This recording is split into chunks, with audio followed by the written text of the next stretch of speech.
আমার বুকের মধ্যে একটা জায়গা আছে ইন মাই হার্ট, সব কিছু আমার বাবার ইনফ্লুয়েন্সের জন্য। তো আমি যেমন দেখেন খালি পায়ে, আমার তো ঢাকা শহরে আমি কোনো ঘাস দেখি না, শুধু ময়লা রাস্তা, এইটা ওইটা। তো আমার এখানে আসলে যে আমার আর জুতাই পরতে ইচ্ছা করে না, মনে হয় স্যান্ডেল ফালাই দিই। আমি মনোরোগ বিশেষজ্ঞ হতেছিলাম আর ডাক্তার হতেছিলাম, কারণ আমার বাসায় আমার একটা বাবার রুম লাইব্রেরির মতন, একটা বিশাল বড় বইয়ের তাক, বই আর বই আর বই, সব বিভিন্ন টপিকে।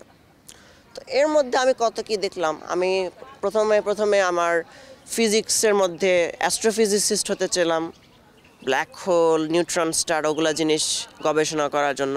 তারপর দেখি রান্নার বইও আছে ওখানে। তো রান্নার বই দেখে দেখে না, আমি গর্ডন র্যামজে হব, আমি রান্না করবো। আমার বাবার অনেকগুলো বই আছে ওখানে, অনেকগুলো টপিকের।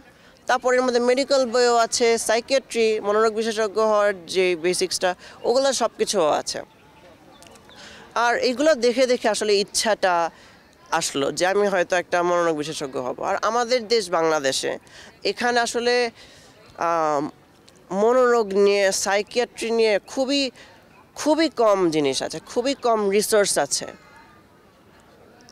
যেমন কত মানুষ আছে যারা দরিদ্রতাতে, তারা তো জ্বর আসছে, অর্ধেকটা না পাজে কিনে খাবে, ওইটুকুন টাকাটাই হয়তো বা আছে, কিন্তু ওইটুকুন কিনাটাই তাদের জন্য একটা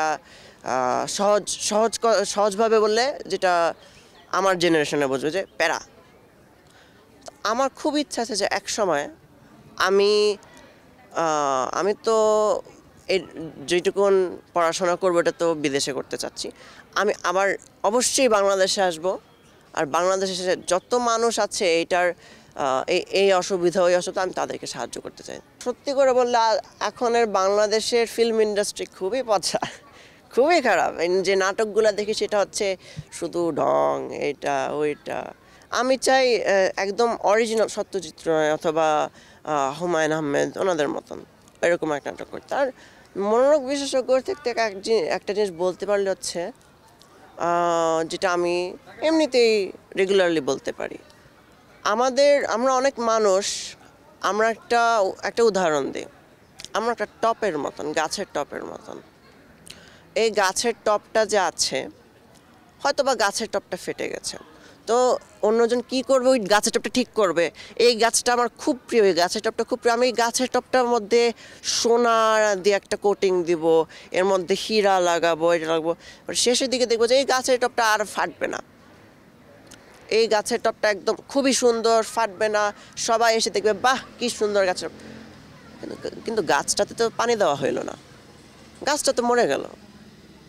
তো গাছের টপটা এত সুন্দর করে এত এফোর্ট দিয়ে যখন দেখবে গাছটা মরে গেছে, তাহলে কিছু হলো। আমাদের মাইন্ড, আমাদের মন, আমাদের সাইকি, এটাই এরকম অনেকটুকুন, যে একটা মানুষ আসলে যদি আজকাল তো যত মানুষ আছে পৃথিবীতে, স্পেশালি পার্টিকুলারলি আমার জেনারেশন, যেটা 18, 19, 17, তাদের উদ্বিগ্নতার অসুবিধা হতে পারে, তাদের বিষণ্ণতার অসুবিধা হইতে পারে যে আর ভাল লাগে না, আর পড়তে ভাল লাগে না, এটা করতে ভালো লাগে না, ওটা করতে ভালো লাগে না। তো তারা আগে এই জিনিস ঠিক করা যে পড়তে ভালো লাগে না, আর আমার একটা ফোন লাগবে, নতুন একটা আইফোন লাগবে। তার আইফোনটা যে কিনলেন আপনি, আইফোন কিনে ঠিক আছে, আপনি আপনার গাছের টপটা সুন্দর করলেন, এখানে সোনা লাগাইলেন, এর মধ্যে হীরা লাগাইলেন, কিন্তু গাছটা তো মরে যাচ্ছে, গাছটায় তো কোনো পানি দেওয়া হচ্ছে না, কোনো কিছু দেওয়া হচ্ছে না, তাই না? একদম এইভাবে আমরা আমাদের মন চিন্তা করতে হবে। যারা শুধু আমার জেনারেশন না, পৃথিবীর সবাই এক ধরনের, যেটাকে বলে নিউরোটিক, মানে যার একটু বিষণ্ণতা অথবা উদ্বিগ্নতা, এটার অসুবিধা আছে, এটা সবার আছে, পৃথিবীর সবার এরকম আছে। আমরা যদি ছোটোখাটো জিনিসকে ঠিক করি, আমরা সামনের দিক দিয়ে কাছে শর্ট টার্ম যেটা, ওইভাবে নিজেদেরকে আমরা সাহায্য করতেছি যে হ্যাঁ আমার কিছু ভালো লাগে না, স্কুলে যেতে পারি না, আমি একটা আইফোন কিনে ফেলছি। আইফোন কেনার পরে 1 মাসের মতন খুব ভালো লাগবে, দেখো আমার নতুন আইফোন, দেখো আমার নতুন স্যামসাং গ্যালাক্সি S25 আলট্রা। কিন্তু পরে আবার তো একই অবস্থা হয়ে যাবে, এটা একটা মাদকের মতন হয়ে যায়। আমাদের করতে হবে যে নিজেদেরকে ঠিক করতে হবে, গাছটাতে পানি দিতে হবে। কিভাবে হোক আমরা বন্ধুদের সাথে কথা বলবো, আমরা বের হতে যাব। নুহাশপল্লীর মতন একটা জায়গাও আসা যায়, খুব সুন্দর না জায়গাটা? আর ঢাকা শহরে থেকে থেকে তো আমি যেমন দেখেন খালি পায়ে, আমার তো ঢাকা শহরে আমি কোনো ঘাস দেখি না, শুধু ময়লা রাস্তা, এইটা ওইটা। তো আমার এখানে আসলে যে আমার আর জুতাই পরতে ইচ্ছা করে না, মনে হয় স্যান্ডেল ফালাই দিই। কিসের স্যান্ডেল? এমনি করে পাড়াবো, দেখবো যে এই জায়গায় একটু রোদ ছিল, এই ঘাসটা একটু গরম, কুসুম কুসুম গরম আছে, আর এই জায়গাটা হচ্ছে ছায়া, এখানে আস্তে একটা আরাম আছে, একটা ঠান্ডা আছে, তাই না? আমাদের কিভাবে এগুলো দূর করতে হয়, বিষণ্ণতা, উদ্বিগ্নতা, নিউরোসিস?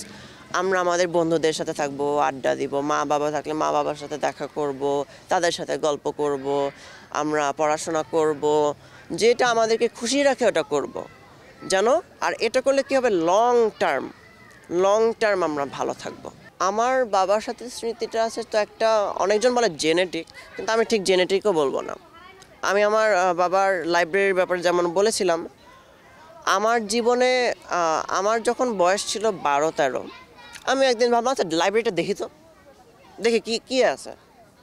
তো লাইব্রেরিতে গিয়ে দেখি সাইকেট্রি আছে, অ্যাস্ট্রোফিজিক্স আছে, কালিনারি আর্টস আছে, লিবারাল আর্টস আছে, সব বিজ্ঞান, তারপর এগুলো সব কিছু যেগুলো আমি নিজের থেকে এত মানে ইন্টারেস্টিং পেতাম, এত পছন্দ করতাম, দেখলাম আমার বাবা একদম একই জিনিস পড়ছে।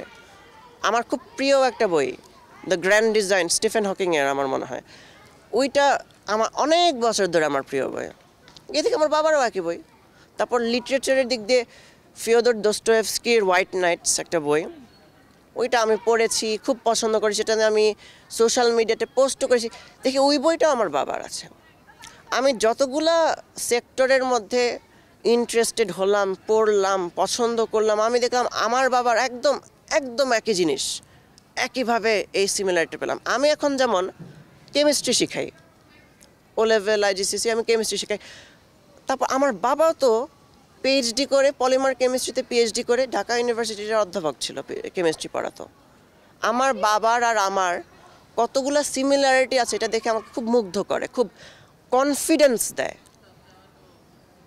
তো আমার মনে হয় যতই বছর পার হোক আমি জানবো যে আমার যতগুলো জিনিসের মধ্যে আমার বুকের মধ্যে একটা জায়গা আছে, ইন মাই হার্ট, সব কিছু আমার বাবার ইনফ্লুয়েন্সের জন্য।